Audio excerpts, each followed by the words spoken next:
Welcome back to Wise Guys BBQ Podcast. I'm Charlie, the left side, and look who's back in town. Hey, Bright-eyed and bushy-tailed. So excited to have you back, brother. Yeah, and thanks. I cannot wait to hear about your vacation and me too. everything. You don't remember too much of it. No, a lot of whiskey flowing in that vacation. Punch. Punch? Is that what they call it? Punch. The rum punch was ridiculous. I'll get into it. I'll have a fine rum punch, my man. Oh, man. You know, it's funny because you forget half the things I do at this age. I forget a lot of it. And this had nothing to do with my age. It had everything to do with the booze. We lit it up. We had, Sue and I were just on like the treadmill of life. And we said, we just got a chance to just friggin', act like kids again. So we did. We absolutely did. So I'll tell you all about it in a minute. I wanted to first thank you for doing such a great job on your own last week. That was amazing. I know you're too. It's the chair. It makes the chair. Yeah, it just gives you empowers. Well, it wasn't your co-host. They didn't help. They didn't help much. No, those two hammerheads did a fine job. Yeah, they're good. They did a fine job. But I just want to hit a couple of things with you that I hit with them is going back to our trip in Puerto Rico and the wonderful time we had there. I asked them, and I'll ask you the same question. Number one, what was your favorite place? Yeah, no, absolutely. We were at and you pulled this out of your ass, and I think you talked about it already, La Caritas Smoke and Bar. Yeah. We were on our third day. We're on the road, and we were headed, on our second day, sorry. And we were heading towards the other side of the island because we had a standing interview appointment with La Stacion. Kevin and his wife did a great job, and thank you again. I know these guys were profusely thanking you, so thank you so much for A, having us, B, treating us the way you did. It was just ridiculous. I don't have family that treats us like you guys literally did. Unbelievable. Oh, come on, Charlie. That was just off the hook. And then, and of course, thank you, Andy, for setting it up. Andy and Kevin are good old friends, and Andy was supposed to be on the trip with us, couldn't pull it off. But, he set the good tone out in front of us, and boy, did it pay off. So we had a great time. But on that day, we were going, and we started off at Dr. Lechion. That was something Tommy wanted to do that morning. And then after that, we started heading across the island, and we needed to go to the second place later in the afternoon. And we just couldn't find one. One place we found was like deserted. Well, they didn't have. They were advertising. They were selling, but they had no permits. Right, exactly. So when you got there was nobody selling anything. Well, which even in Puerto Rico is a problem. But for sure, you found this place, and this place was great. I mean, it was outside, right? And you guys probably already heard this. I'm sorry if I'm being redundant, but and it had a trailer kitchen, a men's room around the back. And boy, was the food fantastic. Sure was. Everything that came out, had an individual taste of barbecue and barbecue smoke. There was no like homogenized cooking method there. There were different methods. One guy inside cooking all that food. Folks, we're a party of 8 when we sit down. There was another party of 4 or 6 right before us, plus 2 or 3 other tables Stragglers. full. Yep. And it was just amazing. One guy was cooking all this food. One girl was serving all the booze and the food. And it was fantastic. I mean, we had, I'm not going to remember it. It was the plantain base with the mofongo. Mofongo, thank you. This was like on Tommy's tip of his lips all week. I got to get some mofongo. I thought mofongo was one of those wiffle ball bats. Yeah, that's a bat. That's a fungo bat. Hit fly balls in baseball. But I digress. So we had mofongo, and it was fantastic. Their food was great. Shannon, I think, did the best. Usually the biggest struggle when you go to these places and you get through it is the ordering process, right? Does the wait staff speak English? Do they not? How many different variations of plantains do they have, and which ones are you going to try? But Shannon had the biggest success, I think, on the trip ordering. She ordered this amazing smoked cocktail. It's like a smoked old fashioned, I think they called it. Yep. And they put a bubble on top with all the smoke inside. Yep. And then so the wind wouldn't blow the bubble open and release the smoke prematurely, they put it in a lantern. Yeah, it was really cool. So she looked like Hitcha Bob Crane coming down with this lantern. Crane, yeah. Yeah, and I watched the guy do it at the bar, and I still don't know how he did it. I watched the whole thing. So that was my over the edge as far as lined up perfectly for me. It had the classic flavors and dishes that you would look for, but all of it was cooked with a little different edge, and it was just a little tastier than other places, and that was my number one. Don't get me wrong, Kevin. You knocked it out of the park. You were the highlight for sure. Estacion's a different animal. Yeah, different animal. This was fun. Totally enjoyed this, and we had a good time. So that's my number one. Did somebody else pick that? I think Tommy because of the mofongo. Yeah, Tommy picked that because of the mofongo. Yep. Yeah, we did talk about it.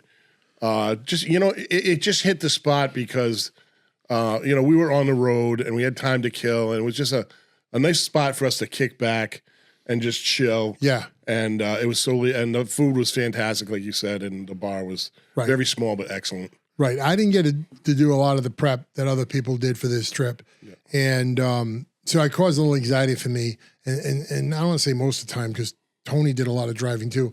But you're driving, the normalcy of life is around you. You're thinking about a million things. And then when you get there, you just want to kind of go, and relax a little bit and have a nice meal. But sometimes you can't because you're doing interviews and we're figuring things out and whatever. But this place you could. This place was nice and relaxed. It was outside and it was hot, more the humidity than anything. But they had some nice fans running outside, so it was very pleasurable. I mean, we could have sat there. I could have sat there for 8 hours. Yeah, no, and just absolutely. Had beers and talked. And yep. Luckily, it was perfect. Luckily, we had the appointment at La Estacion, so we had to get on the road. Yep. But that was a lot. That was a lot of fun. That was my number one for sure. And the other question I asked the guys was, what was your favorite dish or food that you ate? And mine was right out of the gate at El Mojito's, the pork skin. Yep. So I was, I'd checked that box early on in the trip. Yep. But what about you? So I absolutely like that. Say again, mofongo. That mofongo was, after Tommy introduced to me, that was right up there. But the number one, before we went to this place, I think, we went to Lechion Pinot, the Pines, when they had, I think that's where we went. I said Dr. Lechion, but I don't think we went there in the morning. I think we went Lechion Pinot first. And that was in the morning. It was like 11 o'clock. Place was fully open. They had the pig outside that we interviewed. And they had this tripe. And it was... It was the first place I saw tripe served down there, which I was kind of leaning towards some more beef products if I could. I got a steak with Kevin. I got some tripe over there. And it was just done so differently. I've had it in Italy where they put it in a red sauce and they serve it like a stew. Right. Which is what you get around here most of the time. In the red, and that's kind of what this was. But it had a heavy base of onion. It was just delicious. I couldn't say it. And every time I said it, people were like, oh, no, I don't eat tripe. And that's not tripe. And we got 9 different variations going on of what the hell I was eating. But I didn't care. I loved it. I just kept eating it. So that was probably my number one, mofongo number 2, and then everything at Kevin's. Kevin's was just crazy, insane, and I'm dying to get him this way because he said he does at least 1 or 2 trips to Brooklyn every year. So I said, look, next time you're in town, call us up, even if we got to drive down to Brooklyn to go drinking with you. We want to do that, man. We want to get that done. So Kevin and his wife, great hosts. Like Vince said, treated us like family. It was just such a great evening. And then one thing I kept thinking in myself throughout the day, I said, boy, I'm glad we didn't start off here. Yeah, I know. We wouldn't have left. We would not have left. That was like the perfect pinnacle. At the end. They actually, it was so much fun. They screwed up because Kevin and his wife brought over, like you guys mentioned, that moonshine with the coconut skin inside and pineapple, and it just tasted fantastic. But Kevin makes the biggest mistake possible. He puts it on the table. So now we're sitting there and, he goes, yeah, this is the kind of thing you start drinking and you just can't stop and you don't stop until it's empty. And I think, honestly, that was his intentions when he left it on the table. But like maybe about 45 minutes after that, or a half hour after that, his wife runs over and snatches it. He goes, you can't do that because what happened was other tables were trying to order it. They were like, can we have a bottle like they got? And then it's like, you can't put it on the And she just took it and gave it to the next table. They let them have a shot. Take some of this. Right. And then they took it away because everybody in the bar would have had their own bottle at that point, which was a half-gallon handle, by the way, of moonshine, which was delicious. Fantastic. Yeah, a lot of fun. So, and I wanted to thank not only you, but everybody that went on this thing. This was obviously our biggest outing. This is what, when you and I started this whole gig, I kind of thought it could get to, other people might want to, jump along and even pay to go or whatever. And this was our biggest one. We had eight of our team there, which and everybody kind of, it just, like you said, you live together for those 3 or 4 days, like nonstop, and then you leave and you miss them because everybody was like a different leg on an octopus kind of a thing, getting their thing done. And it was fun. It was a blast. And it was, I'd do it again. We are going to do it again. Definitely. Looking into next year, we got 2 options going on. One I'm going to tell you about a little bit because of the cruise. But the other one we kind of figured out on this safari where we want to go down to Atlanta. Meg, our editor, is from Atlanta, and mom lives out in Atlanta. She's a big fan of the show, and she wants to have us down. And I told Meg, hey, we'll do a show right in her backyard, have her on it. And she's like, oh, I don't even know if she has a grill. I said, it's all right. We'll hook her up with a grill and we'll get it going. We'll cook something nice out there and we'll have a show. So we might do Atlanta in the spring and/or Texas. Shannon's from Georgia too. Yep. So two of the team are down there. It's easy for those guys, and it would be a blast. So we're gonna figure that out too, because I'll tell you now. When I was on the cruise, somebody we kept running into on our excursion was this older couple and friend, and the friend has a second generation steer farm in Texas. So they're raising cattle by the head to send to auction before it goes to wholesale. So they're like, there's retail, wholesale, and then them, right? And she's like, my son runs the whole place. And it started off a conversation, like, because they said, what do you guys do? What are you doing here? So I gave them the whole spiel.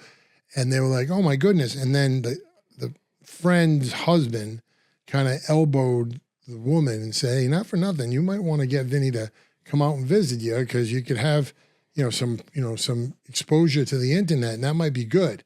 So she came right up and she just was flooded me with ideas. Hey, you guys can come down, meet my son.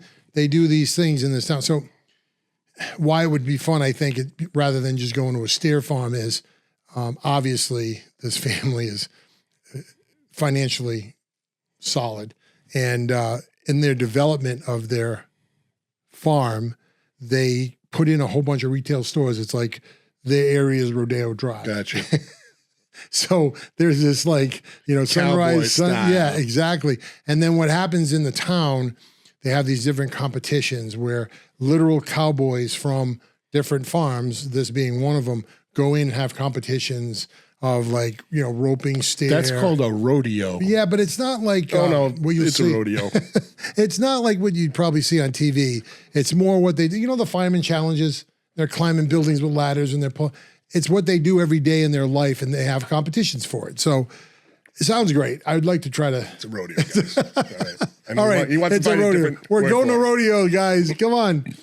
If we line that up to our visit, that would be fantastic. Amazing, so I'll get on that for next year. And they're going to have Texas barbecue out the yin yang. Oh yeah, that whole there's going to be they're going to have somebody to call somebody in and say, here we go, and then we're doing a whole steer on the. And we'll have and if not, we'll have Tommy go in there and punch some doggy in the snot and cook it. That would be. We get Tony on the back of a Brahma bull and let him do a little rough riding. That would be fantastic. So the other thing I wanted to talk about, and I know you were. This is a big thing for both of us, but our friend of the show, Dan from Big Dog Sauces, has some really big news for his company. Why don't you share that with everybody? Well, I'm going to pull open the email because he must have pinged you up as when he pinged me up. Yep. And this is really exciting news. So we know Dan from Big Dog Sauce through the championship competition, Championship Barbecue Alliance. He was a sponsor for the Triple Crown they had this past Correct. year. He was on the show, did some promotion for that. Very successful. I wish him all the best. I think they're going to do it again next year. I'm not sure. And Dan is from New Hampshire, and what he tries to do is he's trying to get, some national recognition. He's trying to get, branch out. And he thought for sure, because CBA is from Texas, he thought this, sponsorship would give him some movement west, and apparently it has. So he's been, he's New England. Now he's trying to get Central Eastern stores to release, which he's accomplished. And finally, he's been banging on the doors of Walmart for a while, and Walmart is pulling him in. They're going to do, and I don't know exactly. I didn't get into a full-on discussion with him, and like I said, this literally happened yesterday. So I'm dying to find out more. I'm actually hoping he can get back on the show and tell us more about it. But from what I understand and what I know a little bit about retail is usually you get regionally, they'll lock you up with a portion of stores, right? So he'll probably get maybe 150, maybe Northeast or Eastern stores for Walmart. Give a little test run. Yeah, I mean, no, he'll get, like, I don't know what he sold them. Let's assume let's say he did 6 SKUs. They'll give him the full gamut. He'll get the full experience in the process, but it won't be all. He won't have to produce 4,000 stores. Right. That's a tiger that I tame for other customers, and boy, is it a tiger. But he's super excited, and now, of course, he's got to produce it. So I know he's doing some funding opportunities. I forget what it's called, but it's basically. You're gonna be able to wrote it down someplace. buy in on this. A crowdfund. Crowdfund, okay. Crowdfund campaign, which I'll put a link up below, guys. So you go in, and it's like a Fund Me page, or a startup or a bootstrap, they call them. You go in, there's different you're an investor. It's not charity. You're an investor. There's different investment levels.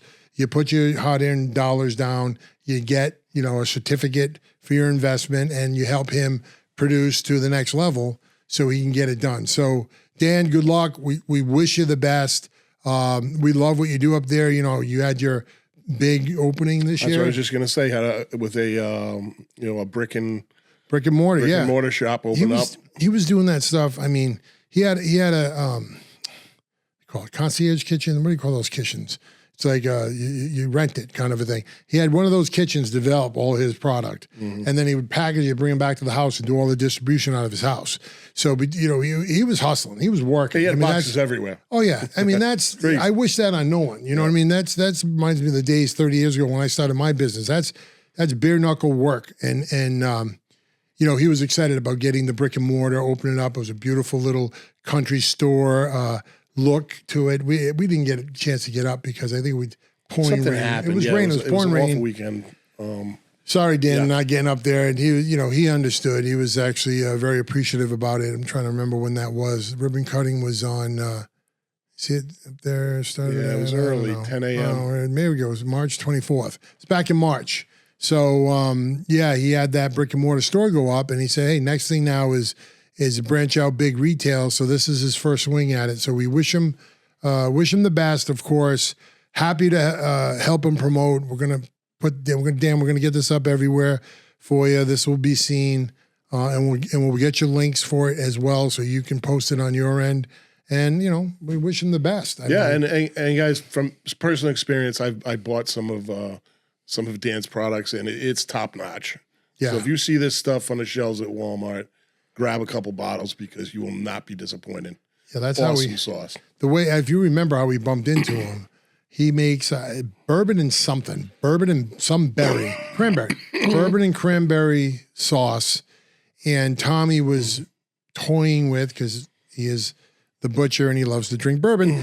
He was toying with some bourbon flavors, and he caught the show and he wrote us up and he's like, "Hey, I got a bourbon cranberry sauce, will knock your socks off." And that's how we met. And then we got to know each other. We did a couple of conversations, and then next thing you know, he's doing the Triple Crown, and here he goes. So God bless, good luck, Godspeed. Good luck, Dan. You need anything, Dan, don't be afraid to call. So let's talk about for a few minutes, because I got some messages from you. The second part of your trip, the rest of us came back from San Juan. to lovely, 30-degree weather here, and you continued on, my friend. Yes. And where did we go? And we went down to the Caribbean. Very nice. So we had a great time. I met my two sisters in San Juan, me and Sue, and the four of us got on this boat called the Explorer 1 to be exact. There's actually two boats now. It's an Italian company that just opened up. This boat has been on the water 3 years. And when I tell you spectacular, there's nothing like Italian ships. So basically, and getting back to my life and now soon to be Dan's life, these guys used to make shipping vessels to bring container freight in from all over the world. And with that, they said, hey, why don't we take a swing at this cruise lines? And they built their first boat. Now they have a second one. Their idea is to get up to 4. Explorer 2's out. Explorer 3 will be out in 27, and I don't know about 4. But it's just fantastic. The ship is top notch, first class all the way. You walk around. There's not a level of floor, a category of cabin that's better than another. Maybe bigger sizes, but everything's top notch. Restaurants awesome.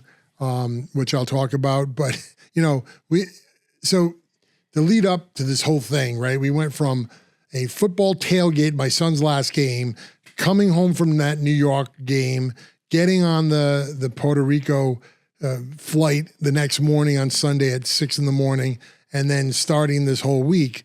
When we got to the boat, we were like done, right?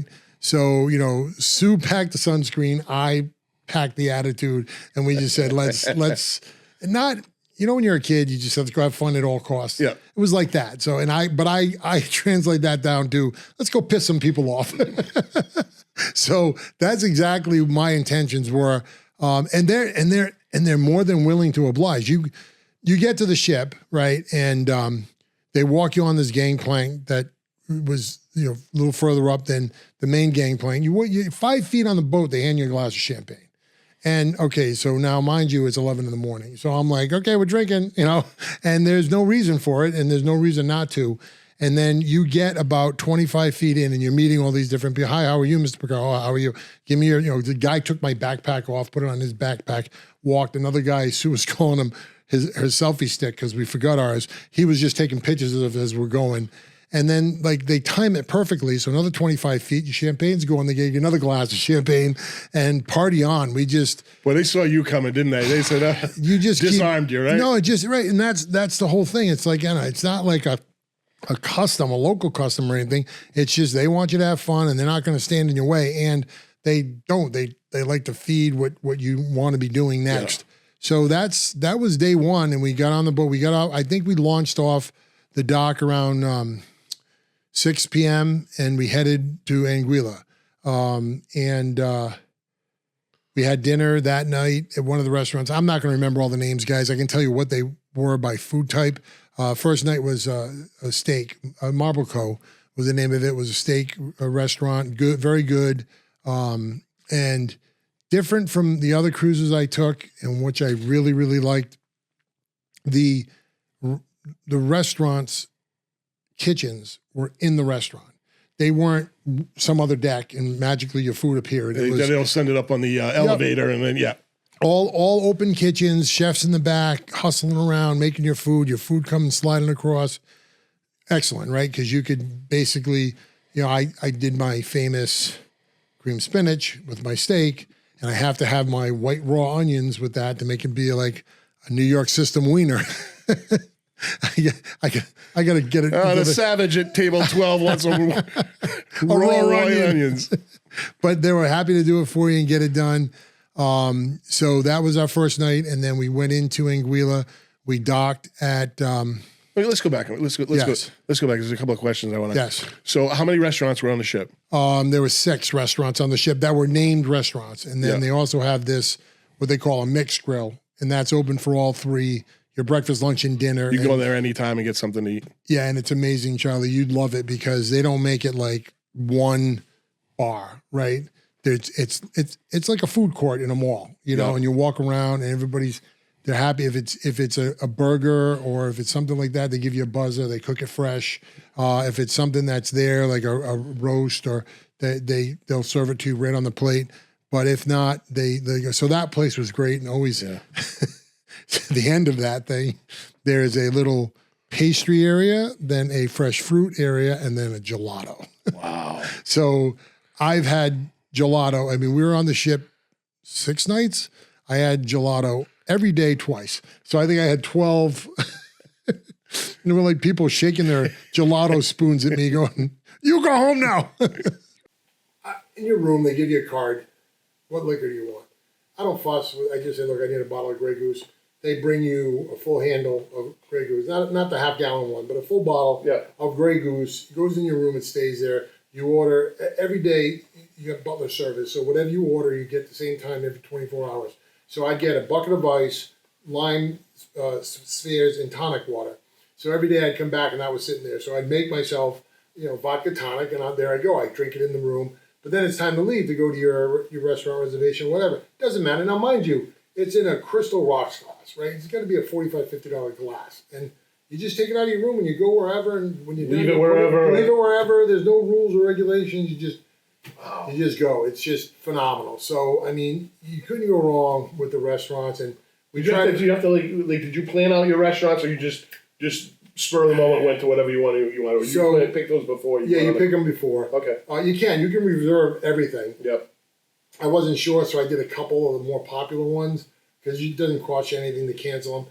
But we ate at one that I thought it was a French cuisine. I thought it would be nice. I don't know why French cuisine on an Italian boat was a good idea, but I booked it twice, and after the first time, I'm not going to go back in. So we canceled that, and we went back to the number one for both of us, mostly my wife, was Sakura, which was an Asian-inspired restaurant. And what's great about it was it's all-inclusive, right? There are upgrades on certain dinners you can pay for if you want it. But when it's all-inclusive, you can say, give me 5 dinners. And they'll just keep bringing you dinners, and it doesn't add up, right? So, so they have all the rolls. We order rolls. I think we ordered 4 of them. Then there's appetizers, and we got 4 appetizers. Then we got miso soup. Then we got the entree. Then we got dessert. We just kept eating. And it was so good. And my wife, like when she gets into that zone, she just can eat. She was like, we have to come back here tomorrow. So the next day was our last day. We actually made like a 9 o'clock reservation. It was all we could get because we didn't have it reserved. We went back there because the food was just that good. But that was fun. The other one that was there was one called Anthology. It was basically a set course menu where every course, you had 8 courses. Every course you had 3 options, and they just brought you through this very delicate, intricate meal created by a chef. The chef comes out at the end, he'll applaud.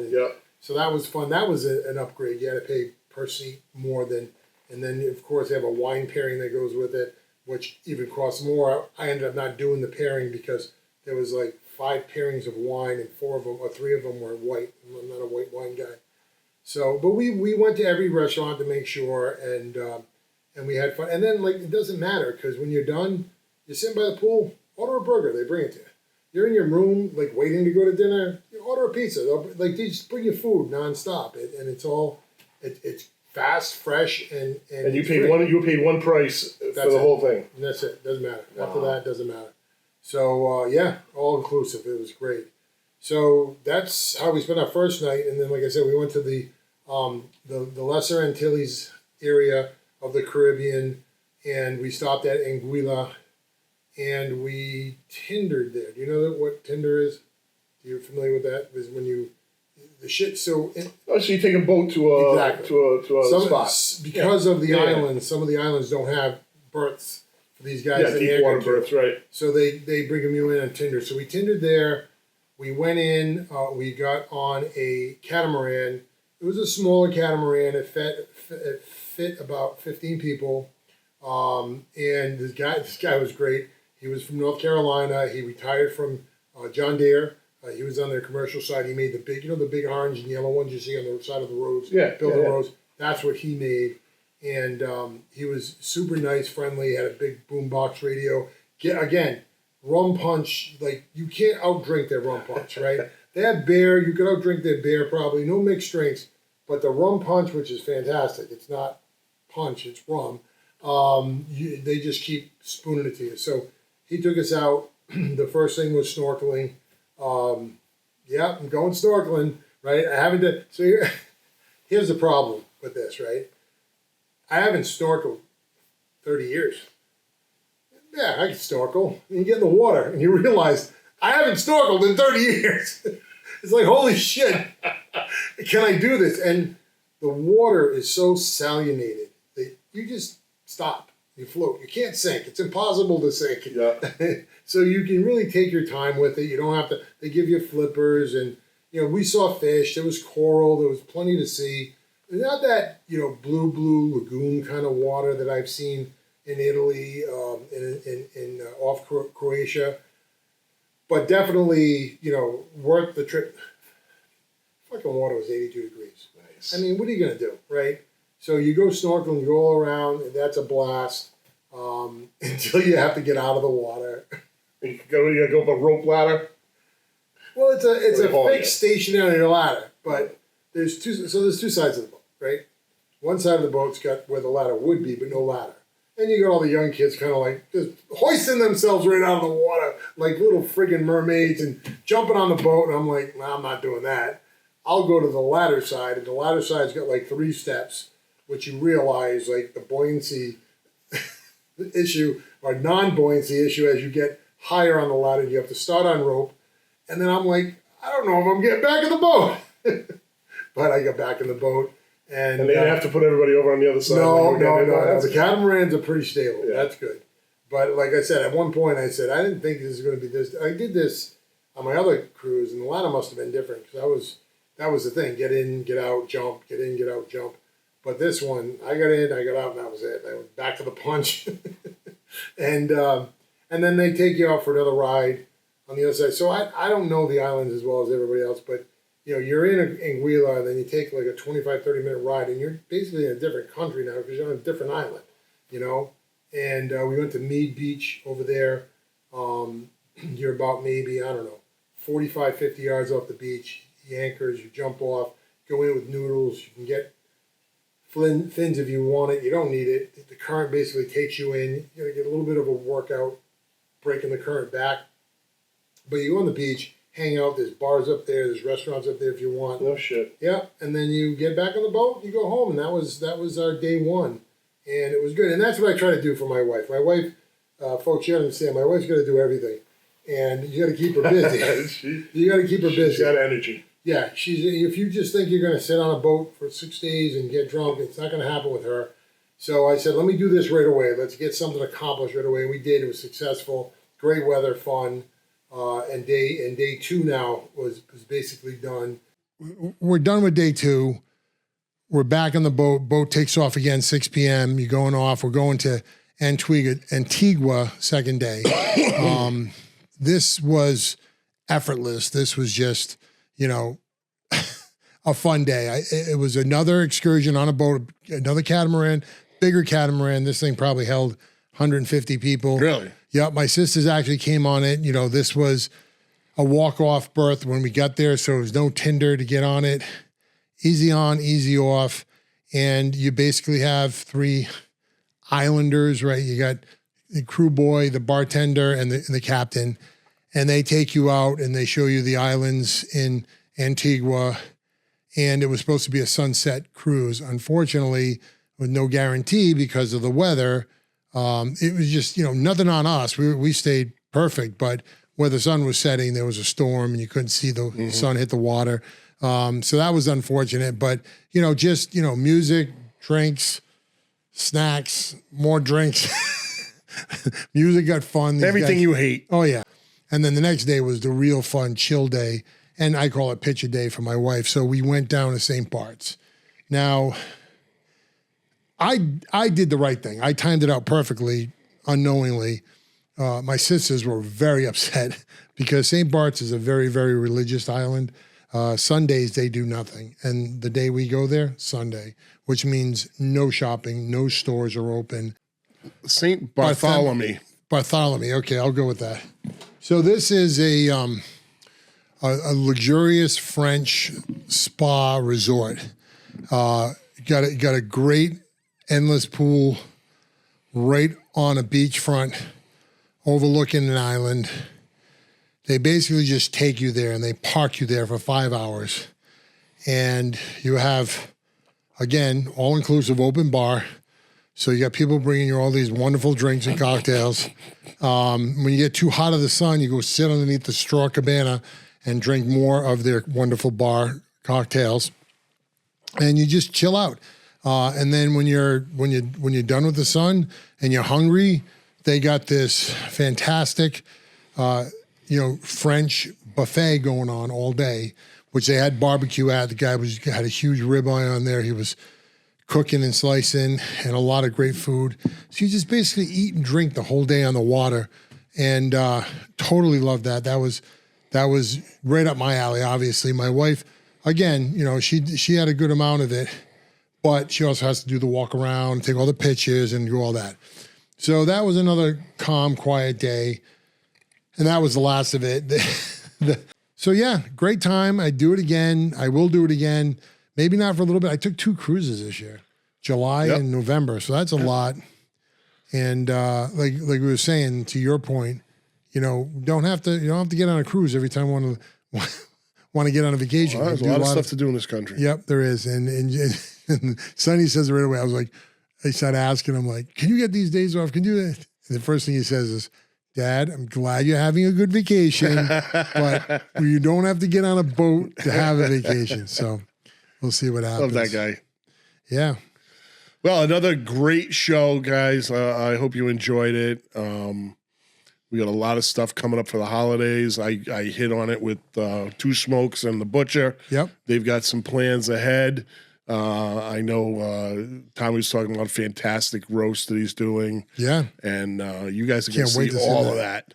Yeah, and something up close and personal. What's this Meg L'Orange? Meg L'Orange is that whole. You remember we were in Puerto Rico and we were having a big round table in the restaurant and they were coming up with these crazy desserts, and it was so interesting that I got up and went in the pool.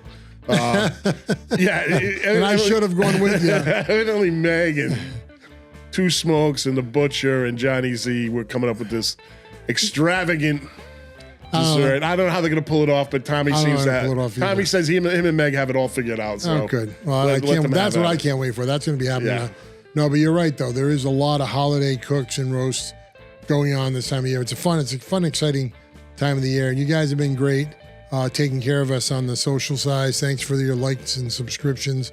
Keep it up. Ring that bell. Yeah, if you don't know, if share. Mostly share. We don't want vacant subscribers. We want people who are going to enjoy the channel. So if you have a friend, family that would enjoy it, let them know. Send them a text. Say, hey, check these buffoons out. It's kind of they're worth a laugh. It's kind of interesting. Yeah. Thanks for another great week, folks. I'll try again. Adios. Thanks for another great week, folks. Take care. Say adios again. Adios. Happy holidays.